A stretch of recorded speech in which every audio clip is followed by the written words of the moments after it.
Hey guys, so today's Saturday, working on some Supra stuff here at the shop. This is my bell housing that I was using last year with my tilt and slave for the clutch. These holes are where my clutch line comes out. This goes up to the master cylinder. It's a quick disconnect fitting so that it'll still, hold on, let me get it to focus for you guys. Yeah, it's really cool, quick disconnect. Doesn't want to focus, you're not gonna get to see it that well. Maybe you can see it there. Come on. Okay, forget it. It's a quick disconnect fitting that allows me to remove the bell housing if I need to, but there's still pressure so I don't have to re-bleed the clutch every time. On a race car, you might have a couple of those in a couple spots. It's like a must-have. I might have shown you guys that before. It's pretty dirty and everything's like worn out. So here we have a new bell housing. It's not necessarily that I need a new bell housing. I could have cleaned that one, but you can see there's way more holes drilled in this one. So I still have the big inspection hole at the bottom. That's the reason for that, so I can like scope out the clutch, look at it. And then these are the two holes for the lines. The bleed line goes up top, and this is the pressure line here. That's great and all, but I decided to drill a bunch more holes in the bell housing. You guys are thinking, okay, that made it a lot weaker. You're probably a little bit right. It did make it a tiny bit weaker, but then the clutch gets really hot. It gets so hot that it was cooking the Teflon on the outside of this steel braided brake line. So that makes me think that just it's too hot. And I was boiling, sometimes I'm boiling the clutch fluid. I use some high temp fluid. It still gets discolored and like turns black, and so then, you know, I'm just trying to reduce temperatures. Let's see how this. It's kind of an experiment. I had seen that the Gretty car did this, Kangushi was doing it, so I'm gonna try that. He used a different clutch and everything, but I was just gonna try that anyway. Okay, something cool that is new. This adapter plate. You can see it says Collins right here. He also added in Rad Industries, but Collins Performance Technologies. Brett over at Collins built this for us. I had to send him. This is the front nose of the Samsonas. Just took the input shaft out. So this is the face that mates up with this right here. And then, so that's that. And then this bolts to the, like this underside of this bolts to here. So I'm gonna do that for you guys right now. And then this piece from Collins is replacing this piece from Samsona. So I don't know what the deal was, but Samsona's, not for the life of them, could make a solid piece that didn't need to have this welded on. I even mailed this to them last year before I got my Samsonas and said, hey, this is what me and Gretty want to use. Let's make this adapt to the adapter plate so that we can use that. And then, so what they did is send me this piece by itself, which bolts to the front of the transmission. See how it has 4 bolt holes that bolt onto these 4 bolt holes. But the problem, like here, here, here, and here, these 4 would bolt to these 4 here. And then these 3 holes are just drilled all the way through for the front side for this to bolt onto. Okay, the problem was, first off, I told them the dimensions. They made it way too tall, so I had to take this and get it machined down. That's why you see the raw finish on this side, but the rest is anodized. Then they made it a separate piece from this, which I don't know why, because when you have a race car, you want to leave your bell housing bolted to the motor. You want to leave this guy, which is your adapter plate, bolted also to the bell housing, and you want to leave this tilt-in slave. Maybe you don't use a tilt-in slave, but you want your slave bolted to this, staying in here, and that just stays with the car. You yank the trans out separately, and this is the trans, you know, this will be connected to this big barrel with all the gears. That comes out by itself.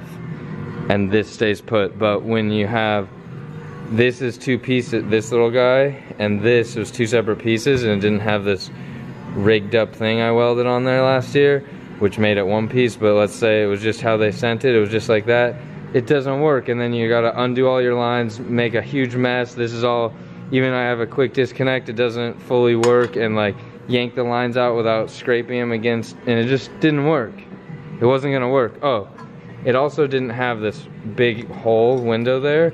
It was just, this right here was like made a circle to here, and I couldn't get the lines in and out, so it was like take everything out at once. It was really frustrating. I did it a couple times, then like after round 1 in Long Beach last year, then I was like, enough of this, so then I welded that thing on there. But that still is not, it's not right, and it wasn't like as strong as I wanted it to be. So then kind of complained to Samsung. So yeah, we'll make you adapter plate. That didn't ever happen, so gave up on that, made my own with Collins. Came out great.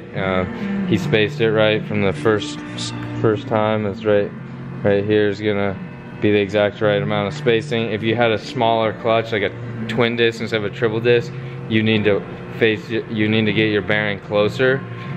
So then if that was the case, you would take this and you would stack like spacers behind it before you bolted it down. But in my case here, it's gonna work out perfect. Bolt this on, bolt this to the bell housing, and then this all stays put as one unit, and then I can take my trans in and out. So pretty excited about all that. So let's start doing that.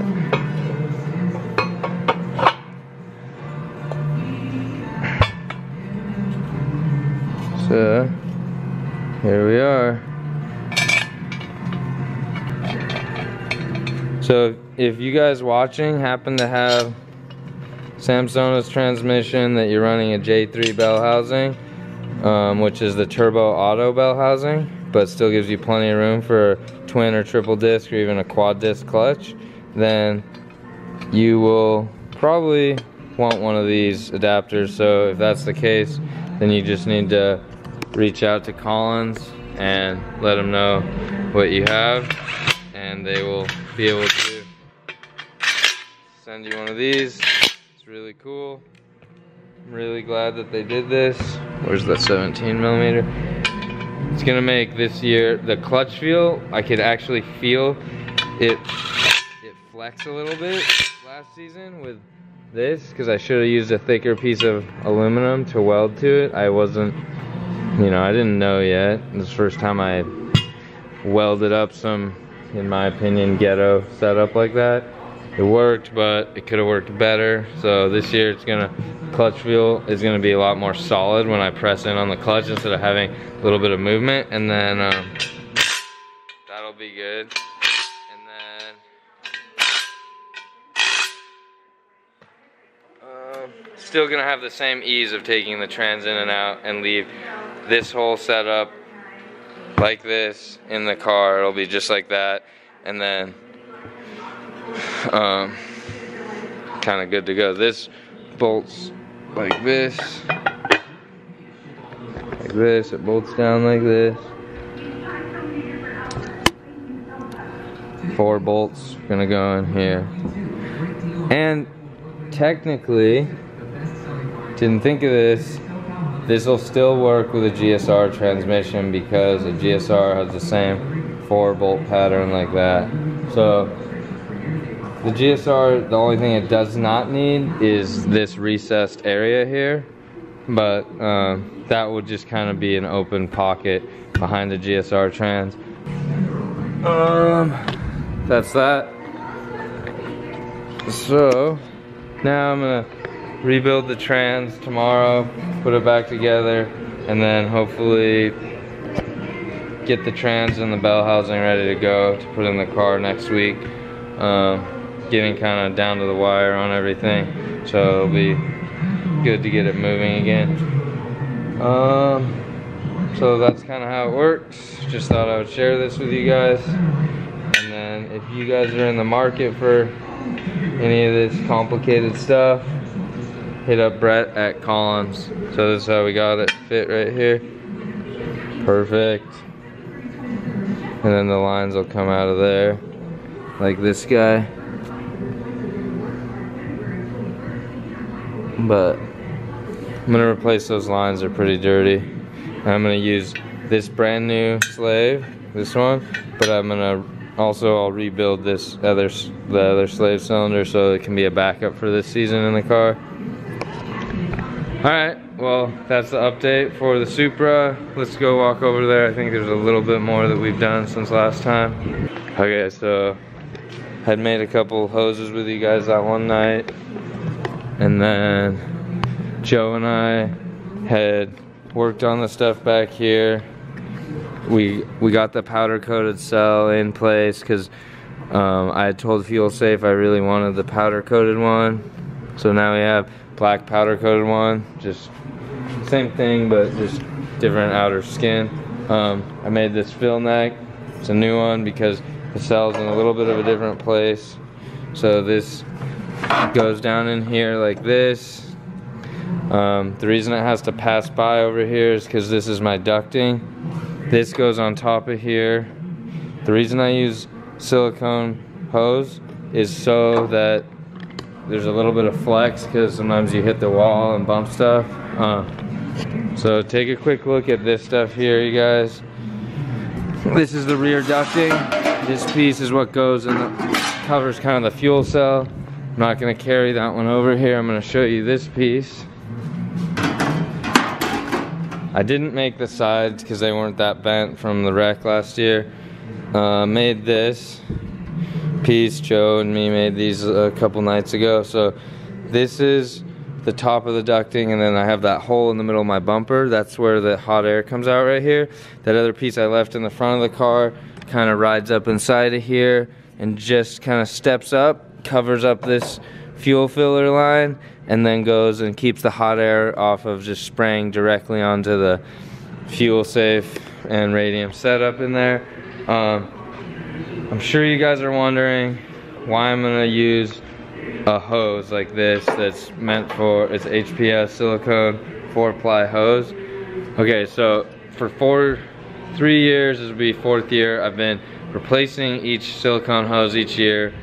The fuel doesn't necessarily sit in there. I don't think if it was submerged it would last very long, but we just fill up, we know when it's full, and then you know, if you overfill it a little bit and a tiny bit of, you know, fuel is like starting like this high or down and it's making contact with that hose for more than like 10 minutes, maybe at the most 10 minutes, because you're gonna run the car when you're you know, filling it up or fueling it, and it'll like go down into the tank. So it has not been an issue, and it's never like deteriorated and gone into my tank or clogged my pump. And kind of double check everything. This hose will get replaced anyway, but I'm sure there's gonna be a comment about that. Just kind of been doing it and it's been working, so it is what it is. I just need there to be flex in case I smash into something, and yeah, if there's no flex and it was all metal, then that wouldn't work. Or if you use that really thick clear hose that doesn't ever seem to seal good and it seems to leak no matter what kind of clamp you use. This is what we're talking about. This one right here. That's what it's made for. Sorry, just don't use that. Don't like it, don't use it. You guys can use it, I'm not gonna use it. Okay, so that's update on the Supra. We're supposed to have fresh exhaust manifold back. Hopefully Monday, Tuesday. Then I'll reapply the Inconel heat shield. Then we can throw that motor in the car. That's the backup motor from last year. It's gonna be the current motor for this year. We're still underway building this other backup race motors. That takes time, doesn't happen quick. But that one was ready, so we're thankful for that from last year. That'll speed up the process of putting the car back together. This was last year's exhaust manifold. Unfortunately, due to all the wear and tear and the stress, I was able to crack it.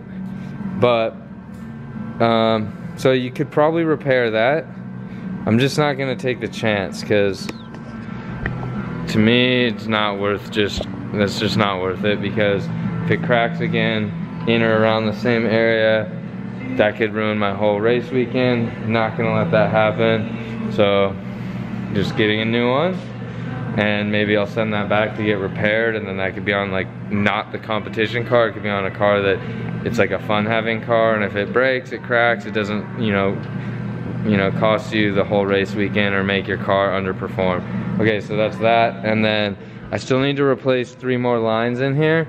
This catch can drain that drains over to here to this other catch can, I need to replace that line, because it's been 2 years with that one. It's just time, and that sees a lot of heat because it runs under the exhaust manifold. These oil lines, they see a lot of oil pressure, like 130 at full throttle. Maybe sometimes if it's hot, only like 100 at full throttle, but lots of pressure. I need to not take a risk and run those another season. Those are coming out. I'm gonna replace it with steel braided PTFE lined hose, which is like the next level hose than what I did have. So that's a good upgrade and kind of like preventative maintenance type situation. So I'm gonna try and do those today. And then I'm getting, these panels, like the reason I had them at the front of the car is I'm getting ready to take a lot of stuff to powder coat. I mean, I like raw aluminum color, but I also like that satin black look that I kind of had all my, like this is a satin black panel here, the firewall and this piece. I'm gonna just try and stay with that theme and keep doing all my stuff satin black powder coat if I can. The pieces that are easily removable and I can just drop off. We have enough time still, it'll be like a week at powder coat, but drop all these things off and then get them back next week. There might have been a couple other things I need to do that I'm not thinking of, and if I have to rush it to powder coat, we'll do so, but it is what it is. These pieces we're gonna take with us to powder coat. These are those little arms that stick off there and hold the fender down. Kind of bolt to the side here and point downward like this on each side, and they hold the fender in place. So we'll be taking those too. Alright guys, so spent a little bit of time working on those Dash 10 oil lines. So check these out. They are Dash 10 Pro Plus XRP with dual swivel at each end, so it can swivel after it's already been crimped and done. Pretty excited about that, because then it'll make it really easy to get into my oil sandwich plate that goes off the edge of the block. So that is, well, that one had a little bit of residue on it. That's what we were wishing we had last year, but now we have it, and I've lined it with not the adhesive kind, but the permanent kind of PTP fire sleeve. So when it comes time to replace this fire sleeve, which they'll usually last a year or 2 on a race car like I was saying, this is on the cold side of the motor, so it'll probably last 2 years. This side of the motor, it won't last as long, because that's where all the heat is, right here when the motor's in. This is another Pro Plus XRP. It's the PTFE lined hose, so that is good, but right now I didn't finish it, and I didn't put this end on it. It's just kind of waiting. I need to have the motor in there, and I have a plan of how I'm gonna kind of P-clamp it to the bottom of this rail here, the frame rail. But I want to see, because I also have my turbo drain that comes out and almost touches the frame rail, and then I have Inconel shield that blocks the heat from the exhaust manifold to my alternator. So before I kind of finalize this hose, the motor's got to go back in, so that's why that's like that. And then I'll make 2 new of these lines, because they wear out because of all the heat, the crank breather lines, and then I'll make the last line that comes out of the crank breather box and goes back into the intake. I'll make a new one of those as well. I don't always make a new one every year, but this year we're just putting some new hoses on, because it's been 2 years since I did it, and the last thing you want is a hose failure when you're at the track. So that's the update for today. I will try and get more accomplished tomorrow and then film it for you guys so you can see the progress of the Supra. If not, it'll be next week. next week will probably be a big week for the Supra. All right, guys, have a good weekend. See you later.